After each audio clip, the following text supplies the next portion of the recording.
Common जो problem आहे तो सोशल मीडिया ऍडिक्शनचा असतो. सोशल मीडिया ऍडिक्शन मध्ये सुद्धा हे जे प्रिन्सिपल्स आपण टोबॅकोसाठी डिस्कस केले तर ते कसं आपण हँडल करू शकतो ते आपण थोडक्यात बघूया. तर सोशल मीडियामध्ये जे इंस्टाग्रामचे रील्स बघायची सवय लागते लोकांना, युट्यूब व्हिडिओज बघायचे, शॉर्ट व्हिडिओज जे असतात ते बघायची सवय लागते, त्याच्यात किती वेळ निघून जातो हे कळत नाही. किंवा तसंच मोबाईलमध्ये गेम खेळायची सवय लागते किंवा लॅपटॉपवर गेमिंग खेळायची सवय लागते. सिमिलरली ऑनलाईन शॉपिंगची पण काही लोकांना सवय असते. तर यांच्यासाठी सुद्धा सिमिलर प्रिन्सिपल्स आपल्याला थोडंफार चेंजेस करून वापरता येऊ शकतो. बेसिकली जो प्रॉब्लेम आहे त्याची असेसमेंट करणं गरजेचं आहे की किती वेळ त्याच्यात जातो आहे. तर त्याच्यामध्ये जो वेळ जातो त्याच्यामुळे तुम्ही तुमची महत्वाची कामं पुढे ढकलताय का, पोस्टपोन करताय का, तुम्ही तुमचे इतर जबाबदाऱ्या ज्या आहेत, तुमचे जे रिलेशनशिप्स आहेत तर त्यांना वेळ देत नाही आहात का, किंवा घरातले लोक जेव्हा तुमचा वेळ डिमांड करतात आणि तुम्ही मोबाईलमध्ये बिझी असला मग तुमची चिडचिड होते का, ह्या गोष्टी ओळखणं गरजेचं आहे. आणि तुम्ही कुठल्या कुठल्या सिच्युएशन मध्ये हे व्यसन करताय, कुठले ट्रिगर्स आहेत ज्याच्यामुळे तुम्हाला परत त्या व्यसनाकडे जावंसं वाटतं. म्हणजे फॉर एक्झाम्पल आता सोशल मीडिया आहे, तर ज्या दिवशी मला कामं कमी असले किंवा बोर होत असलं किंवा एकटेपणा असेल किंवा काही स्ट्रेस फॅक्टर असेल किंवा काही विचार सतवत असतील तर मग त्या विचारांपेक्षा त्यापेक्षा काहीतरी व्हिडिओ बघून आपलं मन डायव्हर्ट केलेलं बरं. तर हे कॉमन ट्रिगर्स आपण बघितलेले आहेत लोकांमध्ये. तर बऱ्याच स्त्रिया म्हणा किंवा बरेच पुरुष सुद्धा असं म्हणतात की मी जर शांत बसले तर मला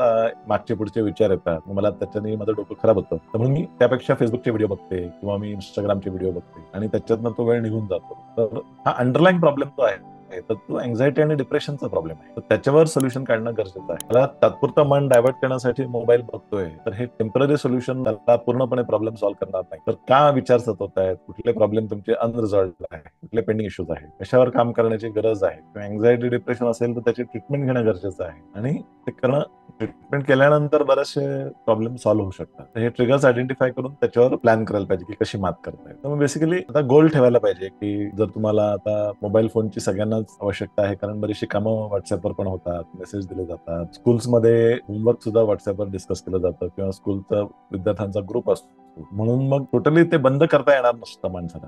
त्याच्यावर लिमिट सेटिंग कसं करता येईल, नियंत्रण कसं ठेवता येईल, तर त्याच्यासाठी गोल्स ठेवणं गरजेचं आहे. तर वारंवार व्हॉट्सअप चेक करणे किंवा वारंवार फेसबुक चेक करणे, इंस्टाग्राम चेक करणे ची गरज नाही. तर एक ठराविक वेळ डिसाईड करणं गरजेचं आहे की चला आता सकाळचं सत्र आहे, तुम्ही 11 वाजता काही इम्पॉर्टंट मेसेजेस आहेत का ते बघीन तर रिप्लाय करीन. तर दिवसाची सुरुवात त्याच्यापासून नाही करायची. दिवसाची सुरुवात जी आहे तर ती आपण प्रार्थनेने, व्यायामाने, प्राणायाम आणि मेडिटेशनने करू शकतो. आणि मग नाश्ता वगैरे झाल्यानंतर किंवा आपण कामासाठी तयार होण्याच्या आधी जर समजा तुम्हाला एक ठराविक वेळ देऊन टाकणं गरजेचं आहे की त्याच वेळेमध्ये मी व्हॉट्सअप उघडून चेक करणार, काही जे काही रिप्लाय करायचे मला ते त्या 15 मिनिटात मी करेन किंवा अर्ध्या तासात मी.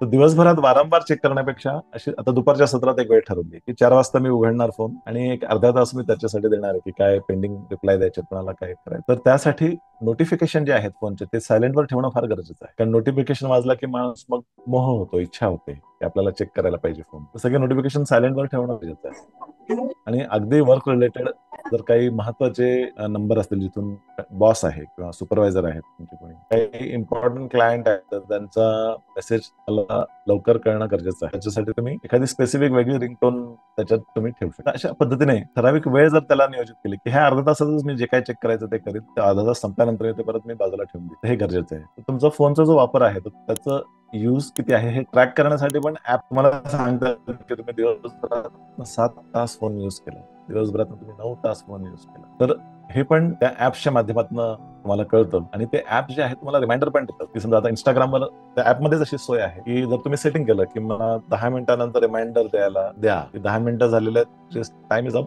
आता तुम्ही डू समथिंग एल्स. इंस्टाग्रामवर तर ती फॅसिलिटी की ते इंस्टाग्रामच रिमाइंडर देतो, time to do something else. तर बरेच लोक मग काय होतं की ते नॉट नाव असं क्लिक करून परत फोन बघत राहतात. तर म्हणून तुमचं मोटिवेशन जे आहे हे क्लिअर असणं गरजेचं आहे की तुम्हाला का तुमचा सोशल मीडिया यूज आहे किंवा फोन इंटरनेट यूज जो आहे तो का तुम्हाला कमी करायचा आहे, त्याचा जो इम्पॅक्ट होतो तुमच्या जीवनावर तर तो सिग्निफिकंट आहे, म्हणून तुम्हाला ते कमी करायचं. तर ते रिझन जे आहे, तुमचा वाय जो आहे, तुम्हाला का कमी करायचं, का ह्या प्रश्नातनं बाहेर पडायचं आहे, तो तुम्हाला सतत स्वतःला रिमाइंड करत राहायला पाहिजे. तर मग एकदा तुमचे पॅटर्न तुमच्या लक्षात आले, तुमचे ट्रिगर्स तुमच्या लक्षात आले की कशामुळे मी फोनकडे वळतो किंवा वळते, त्याच्याने मग तुम्हाला लिमिट सेटिंग करणं गरजेचं. मग अल्टरनेटिव्ह देणं फार गरजेचं राहील की जर तुम्हाला सोशल मीडिया जर कमी करायचं आहे, तुम्हाला इतर अल्टरनेटिव्ह रेडी ठेवणं गरजेचं आहे. तुमचे काही हॉबीज आहेत किंवा तुम्हाला रेग्युलर बेसिसवर जर तुम्ही ठरवले की मी रोज अर्धा तास तरी पुस्तक वाचणार आहे किंवा मी रोज अर्धा पाऊण तास 1 तास तरी व्यायाम करणार आहे, प्राणायाम करणार आहे, ध्यान करणार आहे. तर याच्यासाठी पण टाइम अलॉट करणं गरजेचं आहे. आणि ह्या ऑल्टरनेटिव्ह जे आहेत ते जेव्हाही तुम्हाला फोनची इच्छा झाली तर त्याच्याऐवजी मग याच्यातला कुठला तरी ऑल्टरनेटिव्ह करायचं. अशा पद्धतीने ऑल्टरनेटिव्ह दिल्यानंतर सुद्धा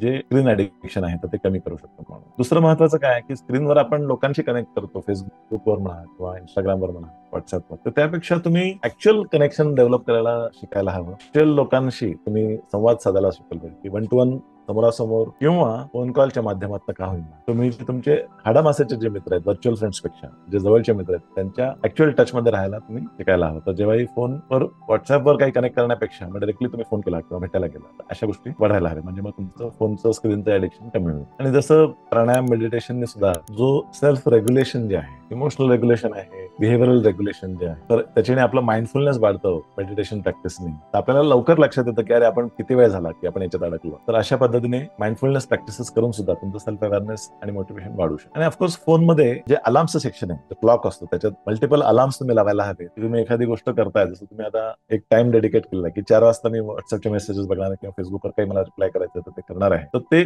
4 वाजता मी बघणार आहे तर 4:30चा अलार्म लावणं पण गरजेचं आहे की त्याच्यापेक्षा जास्त मी म्हणजे रिमाइंड करण्यासाठी अर्धा तास झालेला आहे किंवा 20 मिनिटं झालेले आहेत, 15 मिनिटं झालेले आहेत. तर फोनच्या अलार्मचा भरपूर वापर करायला हवा. म्हणजे मग तुम्ही किती वेळ निघून गेला असं टाइम मध्ये वाहत जात नाही आणि टाइम वेस्ट करत नाही. आणि जेव्हा तुम्ही सक्सेसफुली हे अचीव्ह करताय तर तुम्ही स्वतःला रिवॉर्ड पण करायला पाहिजे. तर सेलिब्रेट पण करायला पाहिजे की तुम्ही सक्सेसफुली तुमचा हा जो टाइम आहे सोशल मीडिया किंवा गेमिंगचा टाइम आहे किंवा फोन युजचा जो टाइम आहे तो कमी केला. तर त्यासाठी तुम्ही स्वतःला छोटे छोटे रिवॉर्ड्स पण देऊ शकता, जे तुम्ही आधीच ठरवू शकता की ठीक आहे मी हे तुमचा एखादा आवडता पदार्थ तुम्ही बनवू शकता किंवा खाऊ शकता. किंवा तुम्ही स्वतःला जर तुम्ही असं पॉइंट्स देऊ शकता, स्टार्स देऊ शकता की मला गोल्डन स्टार देतोय मी आता. तर एक छोटीशी डायरीमध्ये तुम्ही ते नोट करू शकता की ह्या तारखेला मला 3 गोल्डन स्टार्स मिळाले. आणि तर दुसऱ्या दिवशी तुम्ही कमिट करू शकता की ठीक आहे मला आज 4 किंवा 5 गोल्डन स्टार्स मिळायला पाहिजे. आणि 10 स्टार्स झाल्यानंतर मग मी स्वतःला हे रिवॉर्ड देईल. किंवा एकदा 50 गोल्डन स्टार्स झाल्यानंतर मी स्वतःला एक वेकेशन देईन की 3 दिवसासाठी मी सुट्टी घेईन किंवा फॅमिलीला घेऊन मी बाहेर गावी जाईन, सेलिब्रेट करेन. अशा पद्धतीने तुम्ही कॅन लुक फॉरवर्ड टू